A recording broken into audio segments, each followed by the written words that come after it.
আজি মই কেঁচা কলৰ বাকলি চাটনি বনাম। এই চাটনি প্ৰচুৰ পৰিমাণে ভিটামিন, মিনাৰেল, ফাইবাৰ আৰু এণ্টিঅক্সিডেণ্ট থাকে। ইয়াৰ বাবে মই 3টা কল সিজাই পেলাই বাকলিখিনি এৰুৱাই লৈছোঁ।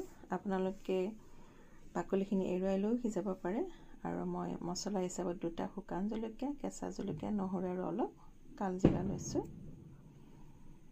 আৰু এটা কেৰাহীত মই গোটেইখিনি মছলা অকণমান তেল দি পেলাই ভাজি লৈছোঁ। আৰু ইয়াৰ পিছত মই এই সিজোৱা কলৰ বাকলিখিনি লগতে ভাজি লোৱা শুকান মছলাখিনি মই এটা গ্ৰাইণ্ডাৰৰ জাৰত দি দিম। কলৰ বাকলিখিনি আপোনালোকে অলপ সৰু সৰুকৈ কাটিও দিব পাৰে আৰু নিদিলেও কোনো কথা নাই, সুন্দৰকৈ গুড়ি হৈ যায়। আৰু প্ৰয়োজন অনুপাতে মই নিমখ দিছোঁ আৰু